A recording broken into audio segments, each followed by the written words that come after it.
Baik, terima kasih atas kesempatan yang diberikan.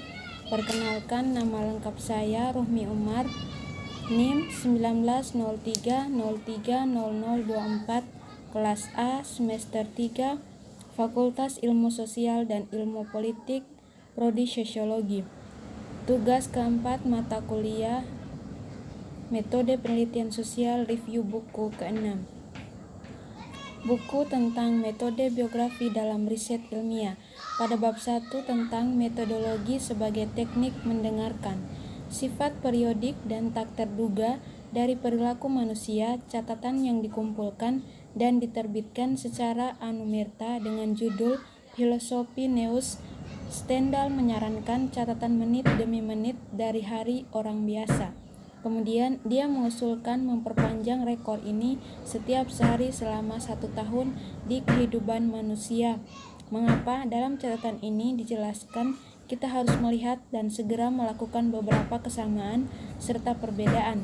Kita harus menemukan kemiripan karena orang yang paling beradab dibayangkan memiliki deindukan. Semakin manusia beradab, semakin banyak keinginan berkala, tahun, dan hari meningkat.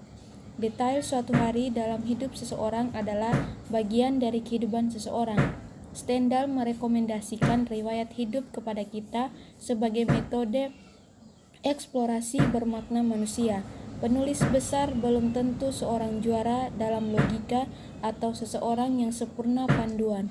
Di sini menganggapnya hanya sebagai seseorang peramal.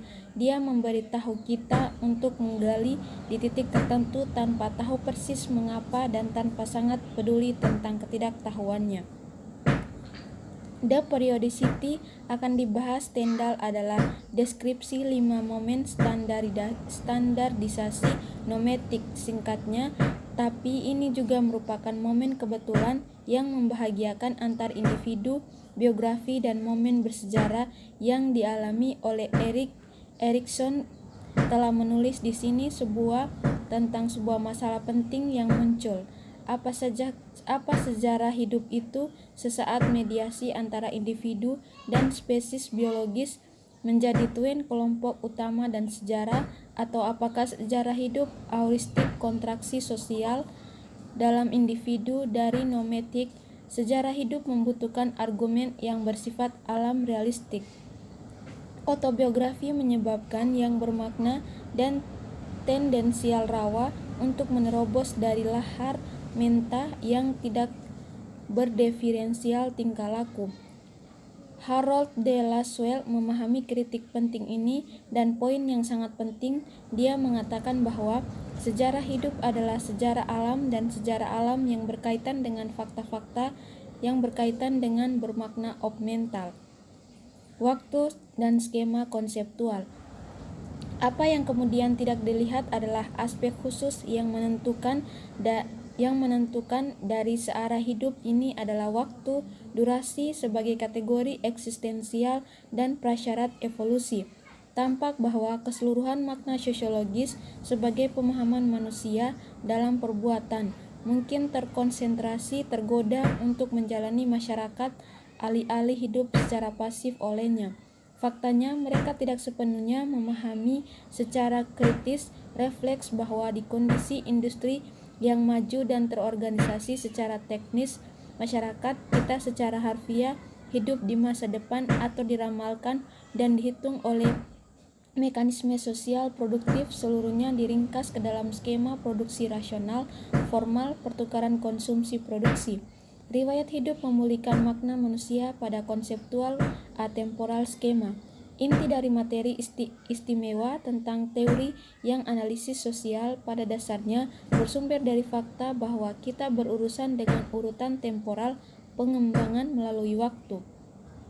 Sejarah non-historis sesuai dengan konsepsi tentang kehidupan sosial yang miskin ini, tentang sebuah realitas yang mengeras atau kehilangan warna internalnya, tentang ketegangan namits yang bagi Aristoteles adalah enteleksi atau poternalitas yang direalisasikan atau bentuk yang disempurnakan, yaitu impulsi menuju transformasi potensi menjadi tindakan adalah perspektif sejarah manusia sebagai sejarah kepemimpinan atau elit. Dalam kondisi instrumentalisasi penelitian ini, tetapi juga kebijakan penelitian yang dilihat sebagai posisi diri yang sadar peneliti sendiri. Satu-satunya sejarah yang mungkin bukanlah kehidupan sejarah yang dengan demikian berpotensi menjadi kehidupan kita masing-masing, melainkan sejarah historis. Sejarah sebagai kenangan kolektif.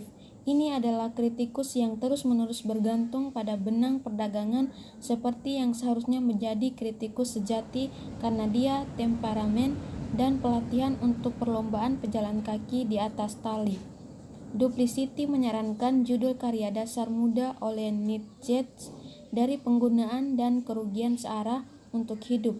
Dia memulai argumennya dengan mencatat bahwa kualitas perbedaan besar antara hewan dan manusia, keduanya alami, terletak pada kenyataan bahwa hewan melakukannya yang disebut demi doino. Dengan demikian, secara mekanis mengulangi dirinya sendiri dalam perilakunya sendiri di dasar dorongan naluri langsung. Di sisi lain, manusia bertindak dalam tujuan berdasarkan objek. Jadi, perilaku ini adalah repetitif dan mekanis, tidak mampu tentang memori yang digerakkan hanya oleh naluri alami, dan dengan demikian tanpa sejarah atau tanpa kapasitas refleksi yang mana memungkinkan pengembalian kritis ke diri sendiri dan tindakan sendiri. Perilaku manusia terinspirasi oleh naluri tetapi juga oleh proyek dan bersifat teologis. Artinya itu menetapkan tujuan berbalik secara kritis di sabuknya. Dengan demikian ia mengumpulkan ingatan dan ini dasar ingatan kolektif mampu merumuskan makna keputusan manusia sendiri dan mengevaluasinya. Lanjut ke bab 2 tentang kualitas dari praktik. Sejarah hidup, sejarah lisan, sejarah baru, psikosejarah searah dari bawah, dan sejarah kehidupan sehari-hari dalam strata yang luas, area konvergensi yang menarik, tetapi seharusnya tidak menjadi bingung. Mereka memiliki kesamaan fakta bahwa mereka tidak melakukannya. Pada prinsipnya, pengecualian semua aspek itu yang dengan dikaitkan dengan kebutuhan material dan lingkungan sehari-hari. Meskipun demikian, perbedaan antara jenis sejarah di atas secara substansi dan metode bersifat kualitatif dan sangat penting. Itu akan perlu untuk kembali ke perbedaan ini dalam hak mereka di tempat dan di tempat lain. Namun, di saat bersamaan ada konfirmasi tidak langsung untuk eksplorasi sejarah secara umum, ignoransi atau ketidakpedulian seputar konsepsi tentang apa itu sejarah dan apa yang tidak. Konfirmasi ini mudah diek Perancis yang jelas tidak terhalang atau diperlambat oleh veto idealis akhir atau ide Marxi. Oleh karena itu mampu menangani subjek yang tampaknya berkeliaran tetapi sangat mendasar untuk model sinkronis ada untuk multi rekonstruksi dimensi fragmen sosiohistoris semacam itu sebagai sejarah kegilaan, iklim, sikap rata kematian, sejarah perayaan publik, pemeriksaan sejarah, karakteristik dasar masyarakat pedesaan Prancis dan sebagainya.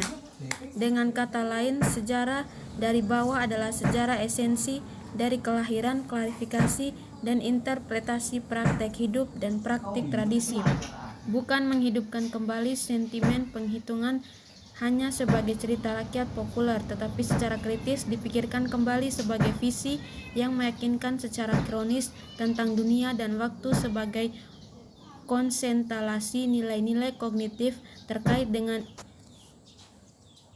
dengan lima dipengaruhi oleh pengalaman hidup sendiri. Keterpisahan masyarakat yang bertahan. Situasi budaya tidak hanya di Italia, meskipun fenomena menjadi sangat penting di sana. Hadiah penampilan yang agak paradoks saat ini, ada jenis logo sosiologi psematikos, dengan kata lain salah satunya hadir di transmigrasi yang aneh dari konsep dan kategori Tito's yang dipinjam dari sosiologi. Seseorang berpikir tepatnya tentang sejarah, tetapi juga tentang geografi, ekonomis, studi Italia sendiri, dan sebagainya. Namun di saat yang sama, budaya Italia muncul lebih dari sebelumnya tentang sosiologi yang secara sistematis ditolak dan dianggap dihapuskan keberadaan ghetto sebagai sosiologisme. Terima kasih.